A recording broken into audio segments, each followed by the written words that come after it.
बिस्मिल्लाहिर्रहमानिर्रहीम। अस्सलाम वालेकुम नाज़रीन, दुनिया न्यूज़ पर आप देख रहे हैं प्रोग्राम नुक्ता नज़र। मैं हूं आपका मेज़बान मोहम्मद अजमल जामी। स्टूडियोज़ में तशरीफ़ रखते हैं जनाब मुजीबुर रहमान शामी साहब।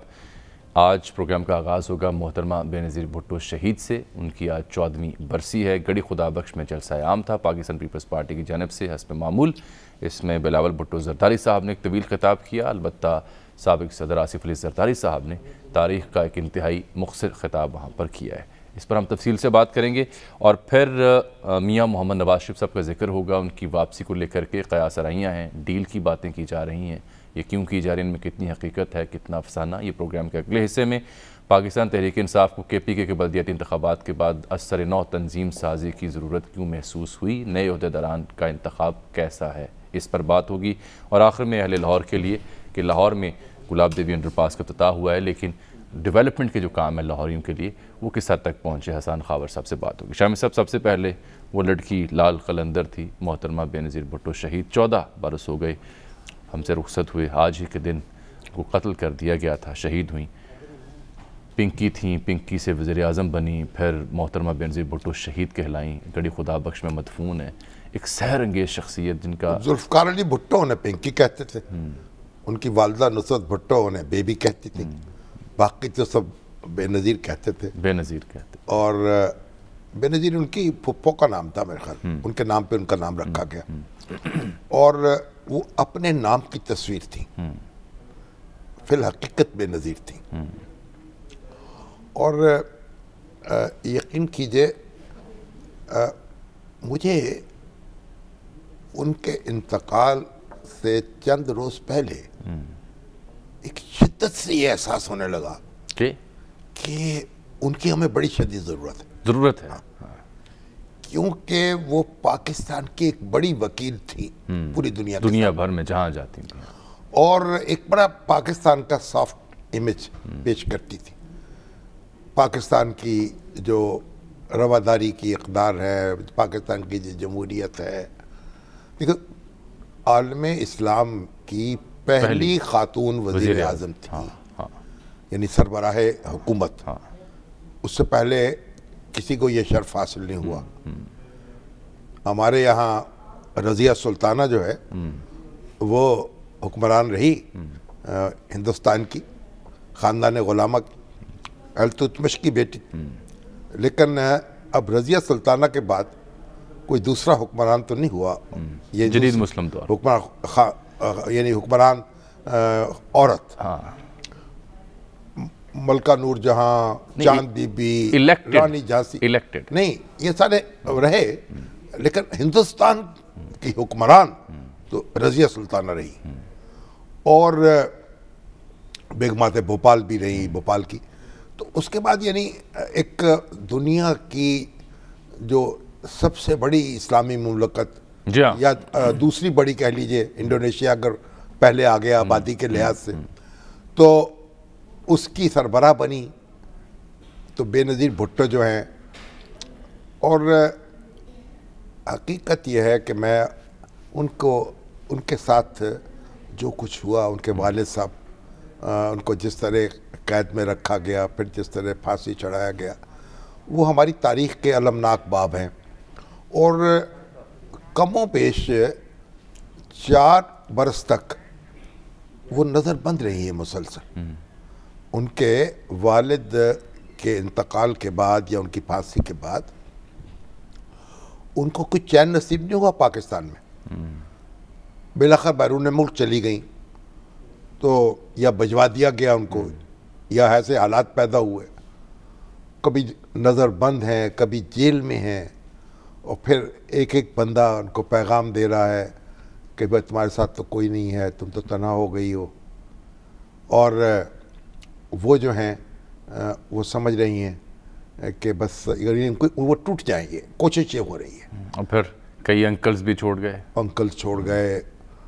अपने भाई जो हैं उनके साथ मुर्तज़ा भुट्टो, वो बाहर चले गए थे, शाहनवाज बाहर चले गए थे, उन्होंने मुसल्लह जद्दोजहद शुरू कर दी। तो भुट्टो साहब की जो सियासत है, फिर उसकी तो वही अमीन बनी, और पीपल्स पार्टी को उन्होंने संभाला। और पीपल्स पार्टी ने फिर उनकी क़यादत में दोबारा यानी इक़्तिदार के कूचे में अपना नक्श जमाया। और वो वज़ीर आज़म बनी। तो एक लंबी स्ट्रगल है और उनसे मुलाकात भी रही। उनका एक इंटरव्यू मैंने किया, उन्होंने हमें खाने बुलाया एक बार। तो वो खाने में उन्होंने ज़ैड सुलानी साहब थे, अल्ताफ़तन कुरैशी साहब थे, मैं था। तो उन्होंने बड़ा अपनी तरफ से बहुत तकल्लुफ़ किया था खाने में, कि सूप भी था और एक दो तीन डिशेस थी। तो सुलानी साहब ने कहा, दाद भी खाना खिलाया उन्होंने कहा कि आपने बहुत अच्छा किया, ये सादगी मुझे बहुत पसंद है। सुलानी साहब ने कहा हमें बस सादा ज़िंदगी इख्तियार करनी चाहिए।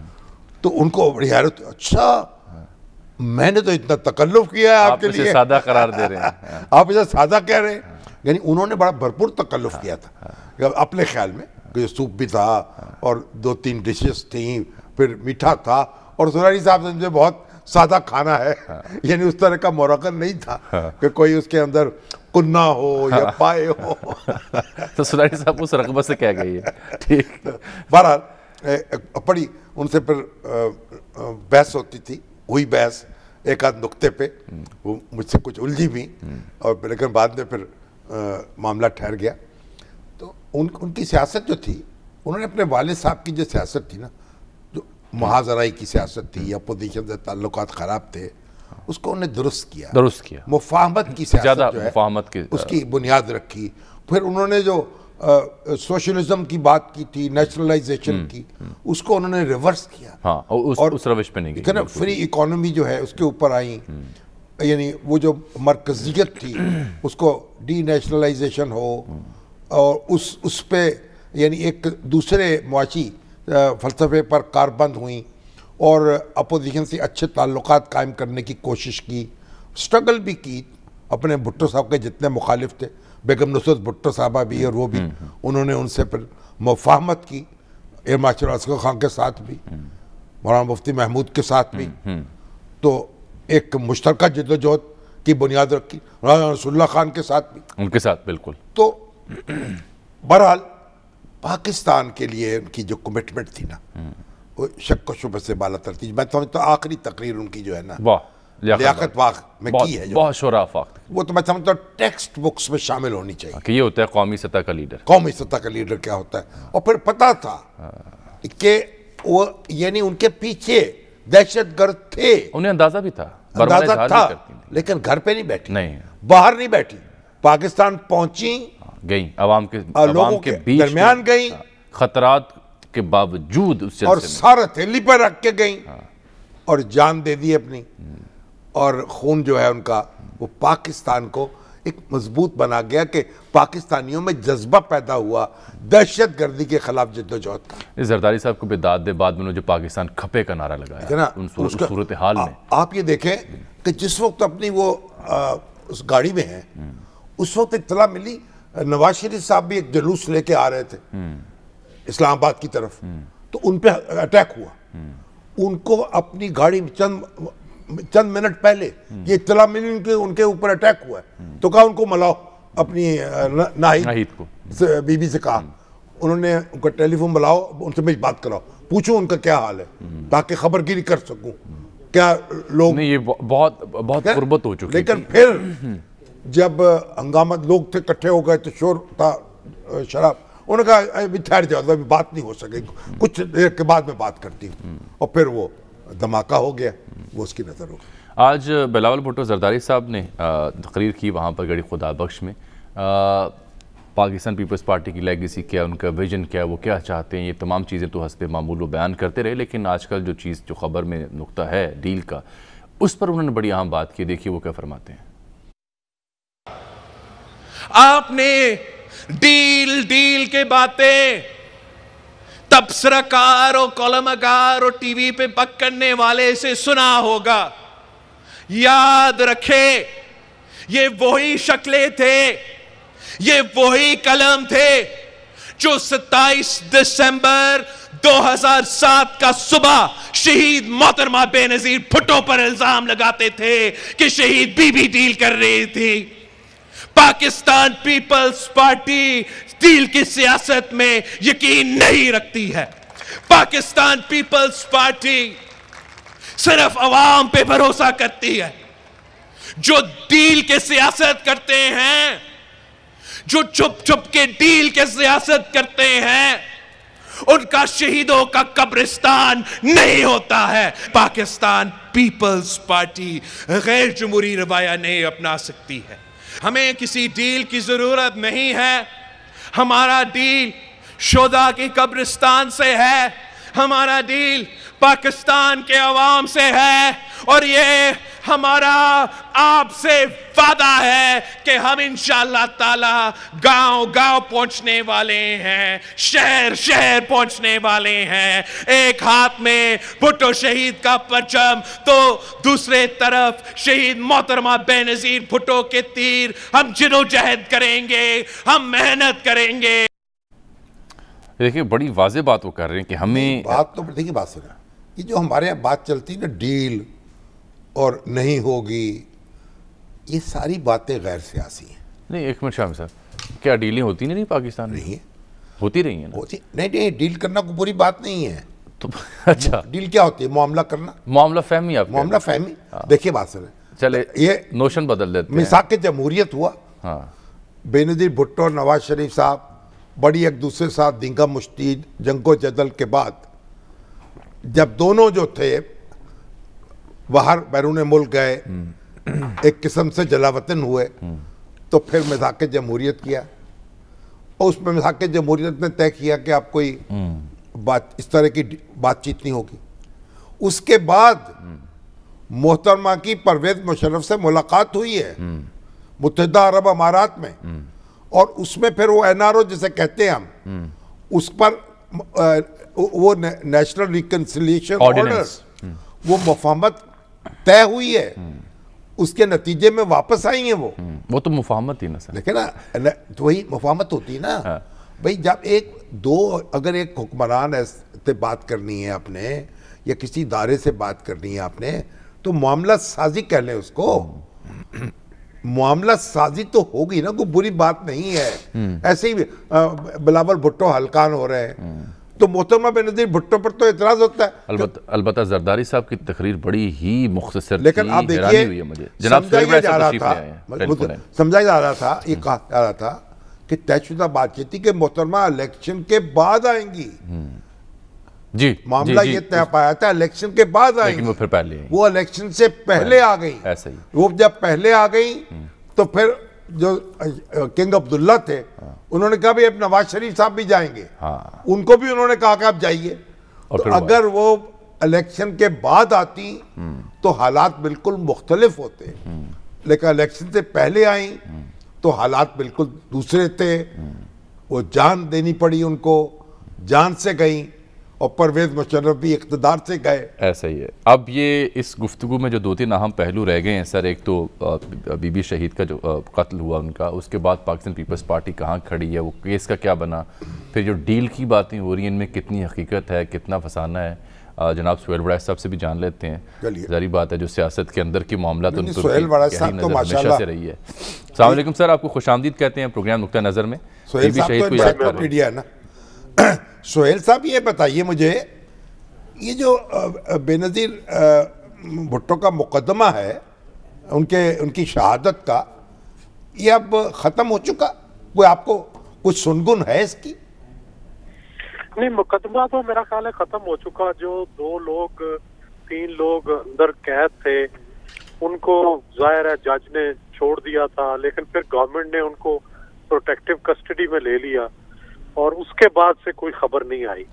बेसिकली देखें, मेरा ख्याल है कि लोग बातें तो बड़ी करते हैं, लेकिन हकीकत यह है कि मोहतरमा के मुकदमे की तफ्तीश बहुत अच्छी हुई, और इसकी जो सारे मुल्ज़म थे बड़े आइडेंटिफाई हुए, कुछ पकड़े गए, कुछ मारे गए, लेकिन कोई चीज ऐसी नहीं है मोहतरमा बेनजीर भुट्टो के कत्ल की जो लोगों के सामने ना रखी गई हो। क्योंकि स्कॉटलैंड यार्ड ने, अक़वाम मुत्तहिदा की टीम ने, पाकिस्तान की तफ्तीशी टीमों ने एक एक चीज का सुराग लगा लिया था। कातिल कौन था, कहाँ से आया, कहाँ मीटिंग्स हुई, हर चीज जो थी वो सामने आ गई है।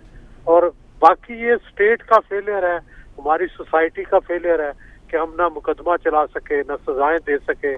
खौफ था और दूसरी तरफ आपको पता है प्रोसिक्यूटर का मार दिया गया जो मुकदमा चला रहा था। तो इस तरह के वाकयात उनको सिक्योरिटी भी वो नहीं दी जा सकी जो देनी चाहिए थी। अगर हेड ऑफ द स्टेट की ये बुनियादी फ्लॉ था जो फाइंडिंग में लिखा भी गया है। हाँ, जी सर, ये भी एक बात हकीकत तो है ना। जी जी नहीं, जो देखें जो सिक्योरिटी एक एक्स प्राइम मिनिस्टर को दी जानी चाहिए थी वो भी नहीं थी, उससे भी बहुत कम थी। और वो तो बड़ा स्पेशल केस था जबकि हुकूमत को खुद भी मुशर्रफ साहब को इल्म था कि मोहतरमा बेनजीर भुट्टो के कातिल दंडनाते फिर रहे हैं और उनकी जान लेने के दर पे हैं। इनको इंटेलिजेंस मालूमात भी थी, तो इन्हें चाहिए था कि ज्यादा सिक्योरिटी देते और ज्यादा ख्याल करते, लेकिन उन्होंने नहीं किया। तो मेरा ख्याल उनकी आमद से वो झुंझुलाए हुए थे, इसलिए उन्होंने कोई तवज्जो नहीं दी कि सिक्योरिटी इनकी होनी चाहिए। जी बिल्कुल ठीक है। अच्छा सर, दूसरा मामला ये है कि आज जो बिलावल साहब ने तकरीर की डील के बारे में, जो उन्होंने कहा कि हम छुप छुप कर डील करने वालों में से नहीं, अगर ऐसा करने वाले हों तो हम फिर शोहदा का कब्रिस्तान हमारा ना होता, हमारी डील शोहदा से है, अवाम से है। जरदारी साहब के हवाले से भी क़यास रही थी गालिबन इस्लामाबाद में, लेकिन आज वो बरसी पर पहुँचे, वहाँ वो मौजूद थे फिज़िकली, इंतहाई मुख्तसर उन्होंने ख़िताब किया। बिलावल डील के बारे में जो अफकार रखते हैं और जरदारी साहब की जो सियासत को आप जानते हैं, दोनों एक ही पेज पे हैं? देखिए मेरा ख्याल है कि पाकिस्तान की हर सियासी जमात जो है वो पावर स्ट्रक्चर को समझती है और कोई भी डील के बगैर या मामलात तय किए बगैर ना इक़्तिदार में आ सकता है, ना उसके हालात खराब ना हो तो वो निकल नहीं सकता। इसलिए पाकिस्तान में इक़्तिदार में आना हो या इक़्तिदार से बाहर ना जाना हो, आपको पावर स्ट्रक्चर से तो वास्ता पड़ता है। और यही कुछ नून लीग के साथ हो रहा है। अगर उन्होंने इक़्तिदार में वापस आना है तो उन्हें जो हमारी पावर दैट भी हैं या जो एस्टैब्लिशमेंट है उससे बातचीत करनी पड़ेगी, उससे मामला तय करने पड़ेंगे। और अगर बिलावल साहब आज सिंध में बैठे हैं तो वो भी जाहिर है पावर दैट भी जो है या एस्टैब्लिशमेंट है उनकी अंडरस्टैंडिंग से बैठे हैं। अब अगर ना मुमकिन नहीं है, ठीक है कि उन्होंने मेजॉरिटी वोट भी लिया है, लेकिन हमने देखा है कि मेजॉरिटी वोट के बावजूद भी हुकूमतें नहीं बन सकती अगर एस्टेब्लिशमेंट ना चाहे। हमने जाम सादक की हुकूमत देखी, हमने इससे पहले ऐसे कई इकदाम देखे हैं।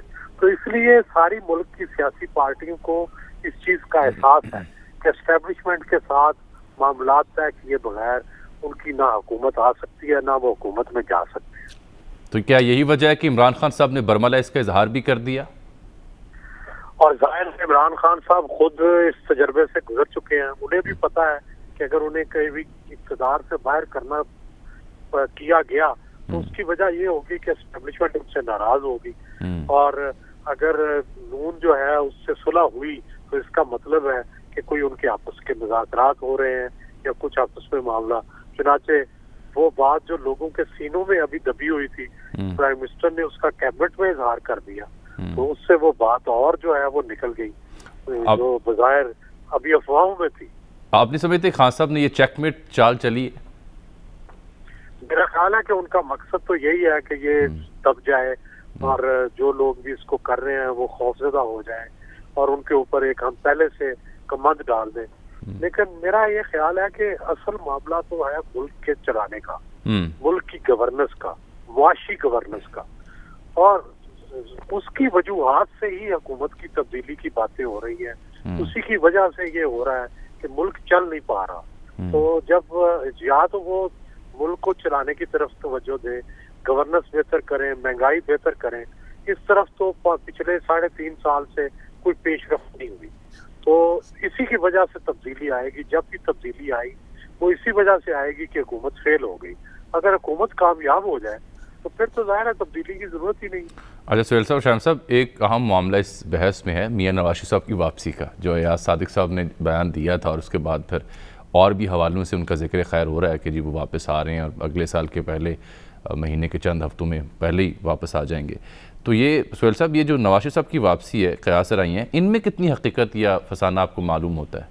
देखिए यार जो है बड़ मारने वाले आदमी नहीं है, आमतौर पर खामोश तबाह आदमी है और जो काम की बात है वो करते हैं। तो इसलिए उनकी बात को तवज्जो से सुनना चाहिए। मेरा ख्याल है कि वो ऐसे ही झूठ तो नहीं बोल रहे होंगे कि मैं कि वो जनवरी में आ रहे हैं। चलो जनवरी में ना आए, फरवरी में आ जाए, लेकिन इसका मतलब है कि कहीं ना कहीं ये बात चल रही है कि मियां नवाज शरीफ जो है वो वापस आ सकते हैं। जाहिर है इस सूरत हाल में वापस आए तो वो जेल भी जाएंगे, शायद वो इसके लिए भी तैयार होंगे।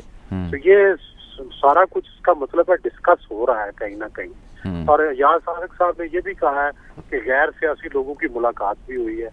ये भी हम ये नहीं कह सकते कि यार सादिक ने झूठ बोला होगा, तो इसका मतलब है कि कहीं ना कहीं मुलाकातें हो रही हैं और उसका कोई ना कोई नतीजा भी निकलेगा।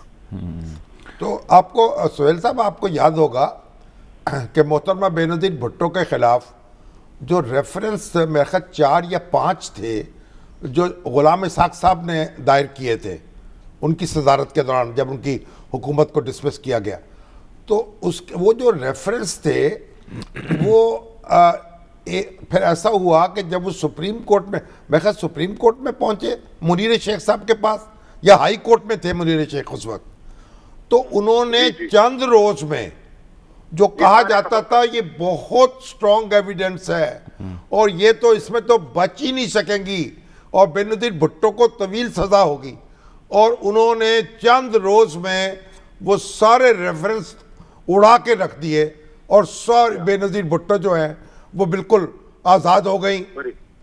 कुछ याद है आपको इसका? बिल्कुल याद है जी, याद है। तो ये जो शेख साहब ने फैसले सुनाए थे, जो सियासतदानों पे मुकदमात होते हैं वो इसी तरह होता है, यानी वो मुकदमात कायम होते हैं तो मालूम होता है कि दुनिया जहान तो यानी कोई कुछ कर ले ये तो बच नहीं पाएंगे, और जब वो हवा में उड़ते हैं अभी तो अभी ये देखें शामी साहब, 450 अरब का डॉक्टर आसम हुसैन पे जी 450 अरब, ठीक है, और जब उनकी जमानत हुई तो वो उसके बाद वो केस पता नहीं कहाँ चला गया। 450 अरब ये, लेकिन सर एक यानी ये वो इल्जाम है, आपने ये इक़दाम किया, अगर ऐसा ना करते तो कौमी खजाने को इतना नुकसान ना पहुंचता। मैं तो कहा करता था, मैंने अपने अहमद बलाल महबूब साहब में पिलडेट के मैंने कहा था भाई इसको किसी रिसर्च करवाएं, ये पीएचडी का थीसिस है कि वो इतने 100 अरब रुपए उन्होंने गत्तरबूत कर लिए, मफरूजा ये कायम किया गया, इसमें पीएचडी होनी चाहिए। तो पाकिस्तान में तो ये भी हो सकता है कि एक दिन मालूम हो कि नवाज शरीफ साहब के खिलाफ जो मुकदमे हैं वो भी हवा में उड़ गए। जी, पाकिस्तान में इस तरह के मौजूदे होते रहते हैं। लेकिन सोहेल साहब, जो डायनामिक्स हैं इस दौर की, और जब बीबी शहीद के जो मुकदमात का आप जिक्र कर रहे थे शामी साहब, मुनीर शेख साहब के दौर की, उनमें फ़र्क नहीं आ चुका? अब जिस हद तक चीज़ें बरमला जिनका इजहार हो जाता है, जो जिद्दत आ गई है इबलाग में, और जो अवेयरनेस आ गई है एक आम शख्स के यहाँ डिजिटल मीडियम्स की वजह से, तो उस वजह से करने वाले, करवाने वाले, उनके लिए कोई आसान तो नहीं होगा काम? अच्छा, ये इससे पहले कि सोहेल जवाब दें, वो मुझे शेर याद आ गया, बिस्मिल्लाह। ना तुम बदले ना हम, ना दिल बदला, अच्छा, ना दिल की आरजू बदली, ठीक, मैं कैसे एतबारे इनकलाबे आसमां कर। अल्लाह अकबर। क्यों जी सोहेल साहब? जी देखिए जामी साहब, गुजारिश ये है कि यही पाकिस्तान है, यही चंद सियासी पार्टियां हैं, यही चंद सियासी लोग हैं, वही एस्टेब्लिशमेंट है, वही अदलिया है, तो इससे बाहर तो कहीं जाना नहीं। फर्ज करें इमरान का खान साहब जो है, अल्लाह ना करे इनकी हुकूमत का फेलियर हो या पहले जाना पड़े, लेकिन अगर फर्ज करें इफ अगर ये हो तो इन्हीं में से चॉइस होनी है ना, या नवाज शरीफ में से चॉइस होनी है या जरदारी में से, और कहाँ से तीसरा बंदा लाएंगे, तो फिर उन्हीं के साथ डील करनी पड़ेगी। लेकिन बड़ाई साहब देखिए, अगर कोई ऐसी सूरत होती भी है तो उसमें इमरान खान साहब को तो उनके हाथ में एक बहुत बड़ा एक ऐसा कार्ड दे देंगे कि उस कार्ड की वजह से शामी साहब, इमरान खान साहब महंगाई, बेरोज़गारी, बैड गवर्नेंस, इन सबको नीचे दबा देंगे और उस कार्ड को लेके बाहर आ जाएंगे। देखें ये हुआ है, देखें ये किया गया। हाँ, लाएंगे अगर कोई डील की सूरत कहीं होती है। नहीं, डील की सूरत यही होगी ना कि इलेक्शन मुनसफाना हो जाए, आज़ादाना हो जाए। डील की सूरत ये थोड़ी होगी कि तख्तपोशी हो जाएगी जनाब फौरन ताजपोशी। क्यों जी सोहेल साहब, ऐसी सूरत में तो खान साहब के हाथ में बहुत बड़ा ट्रम्प कार्ड नहीं आ जाएगा? हो सकता है कि खान साहब भी कुछ और भुगत रहे हो। मे बी सोहेल साहब, आपकी राय क्या है इस पे? उनके पास तो बहुत बड़ा कार्ड आ जाएगा हाथ में, सारी उनकी जो गवर्नेंस थी, महंगाई, बेरोजगारी, जो भी मसाइल थे गवर्नेंस के, वो नीचे रह जाएंगे। वो तो एक और नया कार्ड लेके तवाना, ताकतवर होके दिखाई देंगे हमें। देखिए, खान साहब की असल बात तो है महंगाई। महंगाई का क्या उनके पास कोई तोड़ है? फिर तो उनके पास कार्ड है। अगर महंगाई का तोड़ नहीं है तो ये एवरी डे एवरी होम की स्टोरी है कि हर घर में ये महंगाई फील हो रही है। अगर महंगाई पे कंट्रोल कर सकते हैं तो मैं समझता हूँ फिर तो ठीक है, जो कामयाब हो जाएंगे। हुकूमत भी कोई कुछ नहीं कहेगा उनको।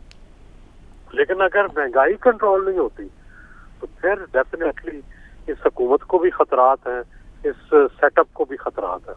बिल्कुल ठीक। बहुत बहुत शुक्रिया जनाब सुहेल वड़ाई साहब आपके कीमती वक्त का।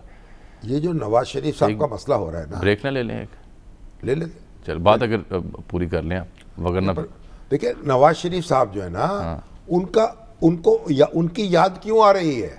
किसको? लोगों को। अच्छा अच्छा, खान साहब को अच्छा, आपने अच्छा कर दिया कि वाजे कर दिया मुझे। भाई बात यह है कि वो आपकी जो महंगाई है, अच्छा, वो जो मवाजना हो रहा है हुकूमतों का, ठीक, लोग तो समझ रहे दूध और शहद की नहरें बहने लगेंगी। अच्छा चलो, वो मामला जो है जो अपना रोटी से भी गए हैं। एक ब्रेक पर ले लेते हैं। ब्रेक के बाद आपके साथ इस गुफ्तगू को समेटते हैं, बाकी मौजूद की जानिब जाते हैं। हमारे साथ रहिएगा। वेलकम बैक नाज़रीन। ब्रेक से पहले मुल्क की सियासी मंजरनामे और क़यास सराइयों पर बात हो रही थी, तो जहां बिलावल ने कहा कि हम डील पे यकीन नहीं रखते, वहां देखिए कि मुराद अली शाह साहब क्या कह रहे थे इस मौजू पर। एस्टैब्लिशमेंट के साथ बात करने के लिए सर पीपल्स पार्टी तैयार है? एस्टैब्लिशमेंट के साथ बात करने की जो बात होती है, इधर बातचीत तो हर एक से होती है। ये सिर्फ ये हुकूमत है जो कि अपने कान भी, आज तो शायद कुछ कहा भी है कि यार मैं ना कुछ सुनूंगा, ना कुछ बोलूंगा, ना कुछ देखूंगा, तो कोई गलत काम नहीं करूंगा। भाई तू कुछ कर या ना कर, तू गलत काम ही कर रहा है, इसलिए गलत तरीके से आया है। देखिए ना, वो तो कह रहे हैं कि बात हो सकती है। अब फवाद चौधरी साहब से जब हबीब अकरम साहब ने गुफ्तगू की थी अपने प्रोग्राम में बड़ी तफसीली इस मौजू पर, तो वो तो कुछ और ही प्रेस कॉन्फ्रेंसेस में या गुफ्तगू में या बीपर्स में को और ही तासुर देते हैं फवाद चौधरी साहब के डील शील किससे और क्यों, ऐसा इम्कान हो ही नहीं सकता। गवर्नमेंट ये कहती कहना नहीं, वो इसका मतलब ये है कि इमरान खान साहब से नहीं हो सकती, हाँ, किसी और से हो सकती। अच्छा, यूँ कह लें फिर अदारों से हो सकती है, हाँ, जिनसे शिकायत है। हाँ। तो सर देखिए, ये जो डील का लफ्ज़ है, हमने इसको, यानी कोई डील का लफ्ज़ बुरा लफ्ज़ तो नहीं है। नहीं, आप मामला करना है यार। नहीं, मुफाहमत कर लें इसे। मुफाहमत करें, ये मुफाहमत ना हो, मामला फहमी कर लें, मामला फहमी कर लें, मामला साजी कर लें। हाँ। जब आप, यानी प्रोफेसर गफूर साहब ने एक बड़ी दिलचस्प बात कही थी। क्या फरमाया? उन्होंने कहा कि भाई ये जो उन्होंने कहा अगर कोई जहाज़ हाईजैक कर ले तो मुसाफिरों को छुड़ाने के लिए बातचीत तो होगी ना हाईजैकर से। अच्छा, तो बातचीत तो उम्दा तावील है, बातचीत तो सुनने में अच्छी लगती है। वो भी, उनका भी यौम वफात 26 दिसंबर है, 27 दिसंबर मोहतरमा बेनज़ीर रुखसत हुई, और 27 मुझे उनका नाम याद आया, प्रोफेसर गफूर साहब जो थे वो भी जमात इस्लामी पाकिस्तान के नुमाइंदे थे, कौमी असम्बली के रुकन मुंतखब हुए, चार्टर्ड अकाउंटेंट थे, पॉलिटिक्स में आए और फिर सादगी और मतानत की एक मिसाल कायम कर दी। चंद मिनट तकरीर करते थे और अपना मुद्दा बयान करके बस स्टेज से उतर जाते थे। और फिर जो 1973 का दस्तूर है, हाँ जी, उसको बनाने में उनका बड़ा किरदार था। है सही। अच्छा जी, अब तो पीटीआई पे उनकी याद आ गई मुझे। चले, अच्छा हो गया, उनका भी जिक्र हो गया। आम आदमी की तरह जिंदगी गुजारी, बड़ा मकान था, बड़े चार्टर्ड अकाउंटेंट थे। जब आखिरी उम्र में मकान बेच दिया, बड़ा मकान बेच के अपने बच्चों को इसको तकसीम कर दिया और छोटे मकान में रहने लगे कि बड़े मकान की जरूरत क्या है। क्या बात है, क्या बात। इस तरह के लोग भी हमारी सियासत में रहे, पाए जाते हैं। 26 दिसंबर को रुखसत हुए वो इस दुनिया से, और 27 दिसंबर को हमारी बेनज़ीर भुट्टो जो हैं, जिनको बीबी, अब बड़ी दिलचस्प बात बताऊं, जब बेनज़ीर भुट्टो को मोहतरमा कहा जाने लगा, मोहतरमा बेनज़ीर भुट्टो, उनके मुखालिफ जैसे उन्होंने शोर मचा दिया। क्यों? ये मोहतरमा का लफ्ज़ कैसे इस्तेमाल हो रहा है? जो सिर्फ फातिमा जना के लिए खास है, अल्लाह, सिर्फ वही मोहतरमा हो सकती है। तंग नजरी चेक कीजिए ना। मैं उनमें शामिल नहीं था, अगरचे मुझे भुट्टो सियासत से इख्तलाफ रहा, लेकिन मैंने कहा नहीं, मोहतरमा जो एहतराम के, भाई जिसका एहतराम करेंगे उसका बेनज़ीर भुट्टो कहेंगे, तो वो भी मोहतरमा है। फिर उनके नाम के साथ भी मोहतरमा वाबस्ता हो गया, मोहतरमा फातिमा जना, फिर मोहतरमा बेनज़ीर भुट्टो। बिल्कुल ठीक। अच्छा जी, पाकिस्तान तहरीक इंसाफ का जिक्र करते हैं। KP के बल्दियाती इंतखाब हुआ, पहला मरहला, वहाँ पे अब तो करप्शन के चार्जेस लग रहे हैं एक दूसरे के ऊपर, कानूनी चाराजोई की बातें कहते हैं कि जनाब एक साहब तो उठे हैं, वो कह रहे हैं कि गवर्नर साहब जो हैं, उनकी वीडियो भी आई है मंजर आम पर, और उसके ऊपर और वो हमारे बंगश साहब जो कामरान बंगश उन्होंने पैसे वसूल किए। अब ये देखें PTI जो है उसमें किस तरह के लोग, सुना दूं वैसे आपको बयान, वैसे इल्जाम ही है, इल्जाम है, देखिए तो और क्या सुनाएंगे आप? सियासत भी यही रह गई है, इल्जाम सुना, सहाफत भी यही रह गई है। सर देखिए, पगड़ी उछाले लोगों की। देखिए सर क्या फरमा रहे हैं। गवर्नर शाह फरमान ने 5 करोड़ और कामरान बंगश ने 2 करोड़ रुपए लिए हैं मेयरशिप टिकट के एवज। तो ये इससे ये जाहिर होता है कि गवर्नर शाह फरमान ने प्राइम मिनिस्टर इमरान खान का जो ट्रस्ट है उसको बहुत बड़ा धोखा दिया है, और इमरान खान को ये चाहिए कि इसमें इंक्वायरी कमेटी बैठे और जिन जिन लोगों ने एक इम्पोर्टेड कैंडिडेट के हक में फैसला किया है तो इनसे पूछा जाए कि इन्होंने ये इतना बड़ा गलत फैसला क्यों किया है। मुझे पेशावर के मेयरशिप के लिए PTI का उम्मीदवार नामजद किया गया। गुज़िश्ता रोज अरबाब मोहम्मद अली नामी शख्स ने पेशावर के मेयरशिप के टिकट के हौज हुकूमत के मुहतरम कायदीन को रकूम देने के शर्मनाक इल्जामात लगाए। मैं इन बेहुदा और बेबुनियाद इल्जामात को सख्ती से मुस्तरद करते हुए इसकी शदीद मजम्मत करता हूँ। मेयरशिप के इलेक्शन में इन अरबाब साहिबान की अपनी दिलचस्पी, कारकर्दगी और मकबूलियत का ये हाल है कि इनके अपने मोहल्ले, अपने NC में 2912 रजिस्टर्ड वोट है, जिनमें से सिर्फ और सिर्फ 195 पाकिस्तान तहरीक इंसाफ को मिले। बेहतर होगा कि अरबाब साहिब इस सवाल का जवाब दें कि इस नाकिस कारकर्दगी की क्या वजूहात हैं। ये इस मौजू पे बाद में आते हैं कि इल्ज़ाम क्या और जवाब क्या दिया जा रहा है, लेकिन सबसे पहले इनकी फ़हम और फरासत को सलाम कि दोनों का ताल्लुक PTI से, और दूसरे साहब जो जवाब दे रहे हैं वो ये बता रहे हैं कि इनके यहाँ 2000 वोट थे, इनको 150 मिले PTI को, यानी एतराफ़ कर रहे हैं कि ये हमारी पार्टी की कारकर्दगी थी। ये तो एतराफ़ का करें तो आपको मालूम है। अभी आप देखें, ये अरबाब मोहम्मद अली हैं जो अरबाब शहजाद के भतीजे हैं। असल बात यह है कि PTI ने अपने कारकुनों को बात करने का सलीका नहीं समझा, इनको बदतमीज बनाया है। अभी तो PTI जो थी खैबर पख्तूनख्वा की, उसके बारे में खबर आई थी कि वो अपने कारकुनों को आदाबे गुफ्तगू सिखाने का प्रोग्राम बना रहे हैं। उनको यानी जो किसी के जो शाह फरमान है, पुराने सियासी कारकुन है, बड़े ढंग के आदमी हैं, काबिल इज्जत है, ये बंकज साहब भी। अब उन पर यह कहना कि इन्होंने पैसे लेके टिकट दे दिया, वो भाई जिन साहब को टिकट दिया है वो एक बड़े बिजनेसमैन है, कंसल्टेंट है, उन्होंने सोचा होगा कि भाई इनको मेयर बना दिया जाए, हम तो खंबा भी खड़ा कर देंगे तो हो जाएगा। तो मेयर जो है पढ़ा लिखा आ जाएगा। कोई उनका ख्याल ये था, दावा ये था उनका, कोई शहर जो है उसकी तामीर और तरक्की में किरदार अदा करेगा। अभी तो वहां जो साली बस चल रही है, बस सर्विस, उसी का रोना नहीं खत्म होता। तो चलो कोई ऐसा आदमी आ जाए ढंग का, जिसे कुछ पता हो शहर क्या होते हैं, उनकी मनसूबाबंदी क्या होती है, उनको क्या फैसिलिटेशन होनी चाहिए, तो अब उसके पीछे पड़ गए। अब ये भी कोई ऐसा इंतजाम हो कि अगर कोई इल्ज़ाम लगाए और साबित ना कर सके तो उसको कोई सजा भी दी जाए। हाँ, ऐसा नहीं है, ऐसा नहीं है। इल्ज़ाम जिसका अभी आप देखें ना, वो इल्ज़ाम लगा अभी वो जो नवाज शरीफ साहब का जो क्या है, वो चीफ जस्टिस शमीम राणा, उन्होंने जो बयान वहाँ बयान हल्फी दाखिल किया है, अब उसके बारे में ये हंगामा हो गया कि जनाब ये तो हसन नवाज के दफ्तर में बैठ के किया, नवाज शरीफ की मौजूदगी में, उसका तो बड़ा सादा तरीका है, नोटराइज हुआ। उसके वजह ना सर, तरीका बड़ा सादा है, क्योंकि ये लंदन से खबर छपी है तो वहाँ कोर्ट में ले जाएं। नहीं, वो तरदीद हो गई ना, वो उसने नोटरी पब्लिक ने तरदीद कर दी है।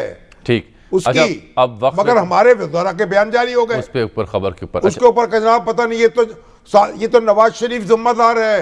अच्छा, ये सिसिलियन माफिया है। अच्छा, जो नई तंजीम भाई आप करना क्या चाहते हैं? अब मैंने हसार खावर साहब से बात करनी है, वक्त खत्म हो रहा है। नई तंजीम जो चेयरमैन साहब जो PTI के इमरान खान साहब, उन्होंने तंजीमें तहलील की हैं।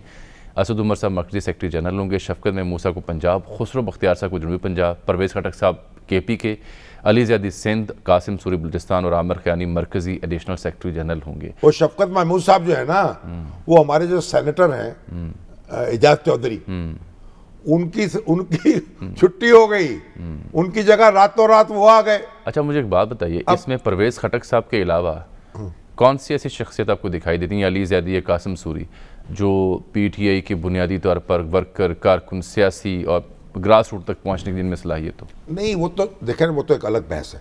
बात यह है कि वो जो एजाज चौधरी साहब थे सेनेटर, वो बेचारे ना उन्होंने किसी को टिकट दिया। नहीं, अभी तो यहाँ बल्दियाती हुई नहीं, बल्दियाती तो उनको क्यों उड़ा दिया गया? ना उन्होंने, उनको बैठे बैठा घर में उड़ा दिया गया।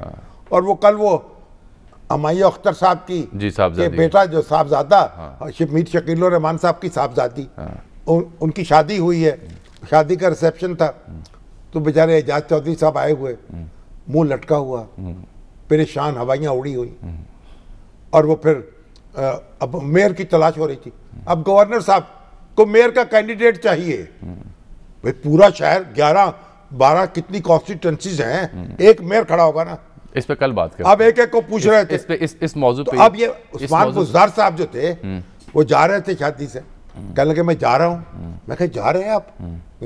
मैं कहा नहीं प्लीज अभी ना जाइएगा। अच्छा, रुक गए फिर? हाँ, नहीं अब रुक तो गए होंगे मेरा ख्याल है। अच्छा, अब सर ये कि वक्त कम है। ये जो मौजू PTI की तंजीमें जो तहलील हुई हैं, नए अहदेदार बने, इस पर कल भी बात करेंगे। आज हसान खावर साहब जो तर्जुमान है पंजाब सरकार के, आज वो साहब हैं, आप खुशामदीद कहते जी। अहले लाहौर की अच्छी खबर है, गुलाब देवी अंडरपास का इफ्तिताह हो गया है, अंडरपास तो बना दिया है, किया गया है। वो उसमें एजाज चौधरी साहब नहीं थे बेचारे, उनके वर्कर्स भी नहीं थे। अच्छा, शफकत महमूद मौजूद थे, हजारी बात है, हसान खावर साहब भी मौजूद थे। नजर तुलू चमकते हुए सितारे हैं इस वक्त। हसान साहब अस्सलाम वालेकुम। ये तो हो गया अंडरपास का इफ्तिताह, बाकी जो डेवलपमेंट की सूरत है पूरे शहर में, शिकायत है लोगों को ट्रैफिक के भी, सीवरेज के भी, ये आप सफाई सुथराई का जो निज़ाम है शहर भर में, वो भी अक्सर शिकायत की नज़र आता है। कोई अच्छी खबर सुनाए ना। जामी साहब, अच्छी खबरों की तो एक लंबी लाइन है, और शामी साहब की मेहरबानी, वो उनके हमेशा बड़े नेक कलमात कहते हैं। शामी साहब आज आए भी हुए थे, उनकी मेहरबानी है। तो देखिए, एक हमें कहा गया था कि वजीर आला के साथ हाई टी होगी, तो हाई टी तो मिल गई नहीं, कल ना आप थे ना वजीर आला, वो जल्दी से रुखसत हो गए थे। जी फरमाइए। सर, ये आपका जो हम गिला बिल्कुल दूर कर देते हैं, लेकिन मैं लाहौर के हवाले से थोड़ा सा जामी साहब के सवाल को इजाजत दें तो मैं बता दूं कि जामी साहब, लाहौर के लिए, पूरे पंजाब की बात तो लंबी हो जाएगी, लेकिन लाहौर के लिए जो है ना, हमारे बहुत सारे इनिशिएटिव हैं। मसलन हमारे 3 अंडरपासेस, 4 फ्लाईओवर, जो मैं भी आपको बताता हूँ, 2 नए अस्पताल हम बनाने जा रहे हैं, एक बन भी रहा है, 3 emergencies, underground water storage tanks, central business district, Ravi urban development authority. तो एक अनगिनत जो है वो चीजें लाहौर के लिए। नहीं, वो रावी अर्बन डेवलपमेंट अथॉरिटी क्या कर रही है? वो शहर तो उसके बाद तो कोई सुनगुन ही नहीं मिली इसकी। उस पर अपना शामी साहब ये हम कर रहे हैं, उस पर काम कर रहे हैं। देखिए, कुछ इसमें से ऐसे मंसूबे हैं, जैसे आपने देखा कि आज अल्हम्दुलिल्लाह जो गुलाब देवी पे अब्दुल ईदी अंडरपास, उसका इफ्तिताह हो गया। तो हमारी कई चीजें तो ऐसी हैं जो फौरन मतलब पाया तकमील को पहुंच रही हैं, लेकिन कुछ चीजें ऐसी हैं जो हम लॉन्ग टर्म भी सोच रहे हैं। क्योंकि देखिए, ये रीत भी डालनी चाहिए कि अपनी हुकूमत से बियॉन्ड भी देखना है और ऐसा काम करना है जो शहर लाहौर के लिए और आने वाले वक्त के लिए भी अच्छा हो। तो मैं समझता हूँ रूडा एक ऐसा प्रोजेक्ट है जो लाहौर की शक्ल सूरत बदलेगा और लाहौर के ऊपर जो पॉपुलेशन प्रेशर है उसको चेंज करेगा और एक मॉडर्न सिटी की बुनियाद रखेगा। तो मैं समझता हूँ कि मीडियम टर्म में ये बड़ा शानदार है। अच्छा, ये बताइए हसन साहब, ये जो लाहौर कसूर रोड है ना, इस पे काना जो है उसमें तो मेन रोड के ऊपर बाजार बना दिया गया है, हर वक्त ट्रैफिक बंद रहती है। खुदा के लिए वहां दौरा तक करें, देखे तो सही क्या हाल है वहाँ। हम बिल्कुल जी बिल्कुल करते हैं और इसको देखते हैं, और मेरा ख्याल है वहाँ के लिए भी एक प्लान है उसको भी ब्रॉड करने का और इम्प्रूव करने का। लेकिन आपकी बात बिल्कुल बजा है और मेरा ख्याल है हमें जाकर वहाँ पे देखना चाहिए। असल में शामी साहब बात पता ये है, अब आप ये बताएं, ये बल्दियाती इंतखाब जो है यहाँ हो जाएंगे, बर वक्त होंगे? इंशाल्लाह जी, इंशाल्लाह बर वक्त होंगे, भरपूर तैयारी कर रहे हैं और इंशाल्लाह ये बल्दियाती इंतखाबात वक्त पे कराएंगे और बड़े शफाफ इंतखाबात। चलें, आप कब होंगे? कोई डर तो नहीं गए आप? नहीं, थोड़ा डरे सहमे वो लग रहे हैं, क्योंकि जो पीटीआई का दूसरा मरहला केपीके में, उसमें भी कोई मसाइल, वो तो मौसम की खराबी है, मौसम पूरे वो सारी सियासी जमातों ने कहा है कि इनको मुलतवी कर दिया। अहसान साहब, अच्छी खबरों की आप फहरिस्त मुरतब करें तो फिर आपसे एक तफसीली नशिस्त भी करते हैं, हमारे सवाल होंगे और आपके जवाब इंशाल्लाह। यहाँ ब्रेक है नाज़रीन। इसके साथ ही आज के प्रोग्राम वक्त ख़त्म होता है। आपसे मुलाकात होगी कल, तब तक लिए इजाज़त, अल्लाह हाफ़िज़।